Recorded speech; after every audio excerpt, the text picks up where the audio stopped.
Now, well, we're tracking quite a bit of shower activity in our northernmost counties right now. Areas further towards the south are dry, but I do want to take you to Jefferson County right now, where we do have a flash flood warning in effect until 9 o'clock. It's because we are seeing some very slow moving thunderstorms track off towards the south.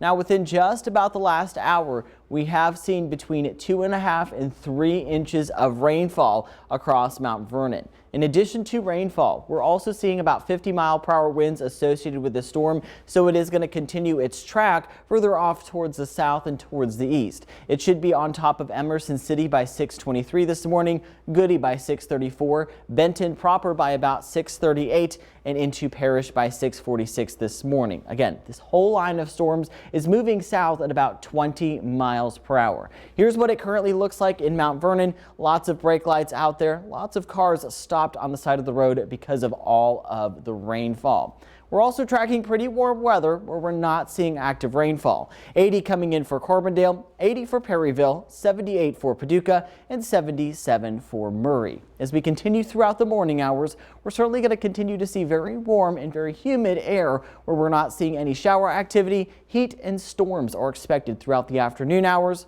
Tomorrow, we're likely going to be seeing some pretty widespread rainfall across most of the area. For all of this heat, we do still have a heat advisory for our entire area with heat index values today that likely will be between 105 and 110 degrees.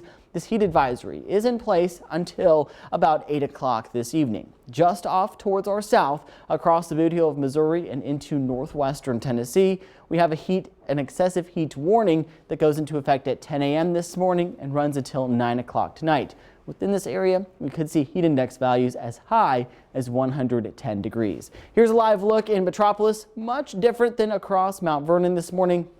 By the time we make it to lunchtime today, I do think a lot of us are going to be in the mid to upper 80s today for highs. We're likely going to see shower activity stay in our northernmost counties. Nonetheless, by 3 p.m., I think we're going to have another isolated chance before chances become a little bit more scattered by 9 p.m. Heat index values today will likely be topping out into the mid to upper 90s locally.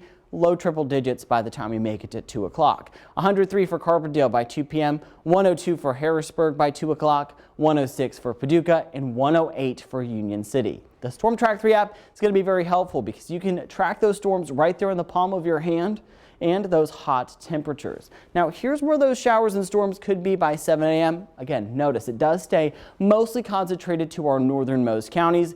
By the time we make it to 12 o'clock this afternoon, most of us will be dry and partly cloudy. We're likely still going to be dry through most of the afternoon, but by dinner time, we are going to see another round of showers and storms first enter into our northernmost counties, and then we're likely going to see even more widespread rain by the time we make it to 7 p.m. with another line that's going to be entering in from our west. Notice by 9 o'clock, all of us are going to be seeing some pretty widespread rain.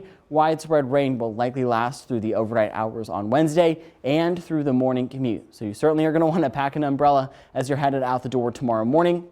We're likely going to see a little bit of a break in the action between maybe 7 and 10 a.m. But by 11 a.m. tomorrow morning, we're likely going to see even more scattered showers and storms. Rain will last through most of the day on Wednesday. Now, we do have a flood watch in place for most of southern Illinois and southeastern Missouri. Within this flood watch, we could see 2 to 4 inches of rain with locally higher totals possible. Now, we also do have a level 1 severe weather risk for today, with the primary hazards being small hail and some damaging winds, but that's a very low end risk. And once we get into the day tomorrow, we don't have a severe weather risk. Temperatures tomorrow will likely be into the mid to upper 70s to start, lower 80s for highs. So certainly make sure that you're packing that umbrella this morning. 94 for today with a 60% chance of storms, 60% chance of storms tomorrow with a high of 84, 79 for Thursday, and 80 for Friday.